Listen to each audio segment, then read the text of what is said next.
for the pledge.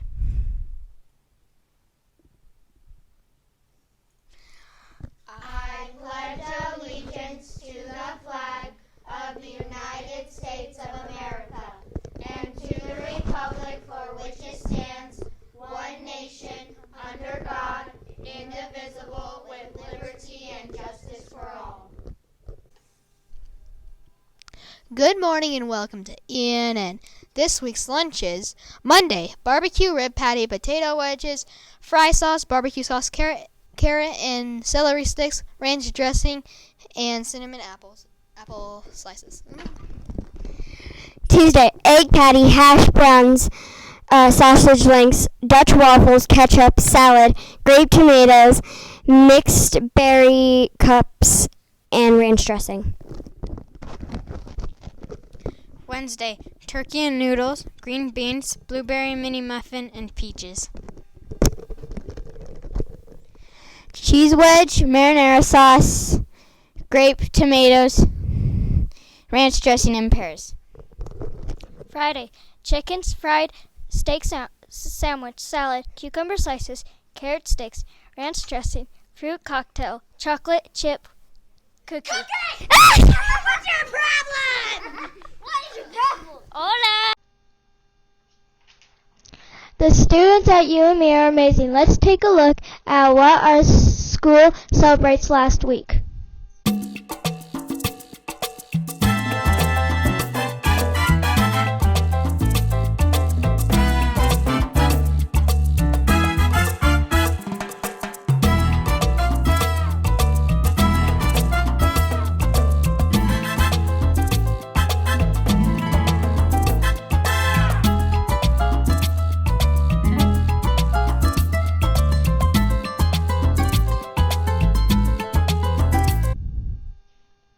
Great work to the students, classes, and grades who celebrated their successes. Keep up the hard work, everyone. There are no staff birthdays this week, but if it's your birthday, come on down to the office and receive your prize. Starting today until December 13th, second grade will be doing their attendance challenge. Good luck, second grade. Also, today there will be a Christmas mini portrait fundraiser session. After school, bring your families to take some fun holiday photos. The photo shoots will take place after school from 6:30 p.m. until 8:30 p.m.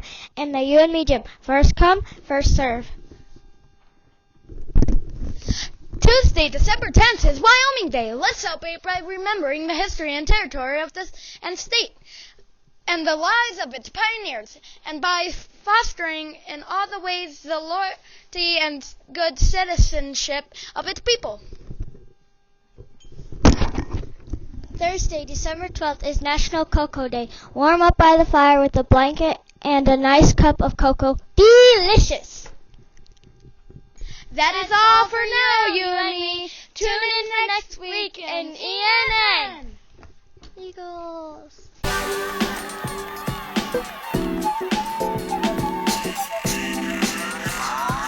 All right, Eagles, I want to read a few more thankful and grateful events, what some of you kids were thankful and grateful for from that night. So Julie Breimer, thank you for saying that you're thankful for your family, your friends, and for jewelry. I bet. Bella King, teachers, the principal, family, food, and snow. We love the snow. We'll talk about that here in a minute. And Colt Wyatt for friends, family, and of course Santa Claus. I love it, you guys. There's a lot to be grateful for all the time, but fun to reflect on that this time of the year. So I also want to recognize kindergarten. You were caught as an entire kindergarten just being great in the hallway. I don't remember exactly what day it was or coming in from recess or what it was, but when a whole kindergarten, a bunch of 5- and 6-year-olds who are brand new to our school can be recognized for wonderful hallway behavior, that's just awesome. So I'll be in at some point to make sure you get a treat and you get a little reward. So great job, kindergarten. Keep it up.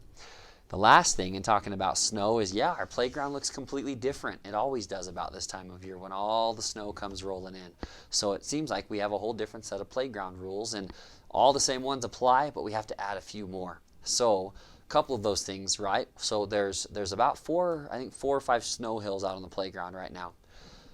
There are a couple you can't ever play on. The ones you're never able to play on are the ones that are next to fences. So where the 2nd and 3rd graders line up, where the bike racks are, and the snow is kind of covering most of the bike rack, you don't play on those. You can also not play on them over by the far side of the school where the swings are by the gym. There's a snow hill that also leads into that fence. So it's any of the snow hills that are built up by our fences for a couple of reasons. One, the snow hills are so tall that you're taller than the fence. The other one is if you come sliding down that side towards the fence, you could get stuck into the fence, hit a metal pole. It's just not safe. So this is really your warning. If you're on those snow hills and a teacher asks you and tells you that you need to get off, you're probably going to have to spend a few minutes in the think tank so we don't do it again. Do not play on the snow hills that you cannot play on. The other snow hills out in the middle of the playground and things, those are okay. Play on those snow hills, have a good time. But you need to have your big 5 on. You can't play on snow hills if you're just wearing tennis shoes. Your feet are going to get all wet. You can't play on top of the snow hills and go sliding down, which is a ton of fun, if you're wearing snow boots but you have jeans on. Your jeans are going to get soaking wet. So if any of those things you have questions about, you're unsure which snow hills you can or can't play on and what you need to be wearing to play on certain areas of the playground. And when you get outside, ask one of those adults wearing orange and they will be able to tell you which snow hills you can and can't play on based on maybe what you're wearing or just ones that are by the fence that you can't use. Guys, we want to help keep you safe, and that's important. Make sure as you're playing on the snow hills that we're not playing King of the Hill. That's not what it's for. I know it's a ton of fun. I might have even been guilty of doing it a few times when I was your age too, but we cannot play King of the Hill on top of the snow hill, okay? Because King of the Hill means everybody else is falling down the hill, and sometimes when we fall down the hill, it's even concrete at the bottom, right, or big ice chunks. So no King of the Hill pushing and shoving on top of the snow hill. That's not what they're there for. Oh, and the last thing, some of you guys, I know it seems like a ton of fun, but all of the chains that we have against our school outside on the playground, there will be ENN videos for all of this to kind of show you guys which places you can and can't play. But those chains, the reason those chains are there because we have huge icicles on the top of our roof. When those start to melt, they start to slide off our school and they fall down about where those chains are. So we have kids we're seeing playing on those chains and swinging underneath the chains. Not okay, it's ever, but especially in the winter. If you were swinging underneath that and a big ice chunk or an icicle came down right where you were, guys, that could cause some serious damage. You could really hurt yourself. So we stay away from the chains. The chains are there not as a toy. The chains are there to keep you away from going any closer to the school so you never get hit with an icicle or an ice chunk. We just want to keep you safe. So with that, make it a great week and enjoy the snow. Go Eagles.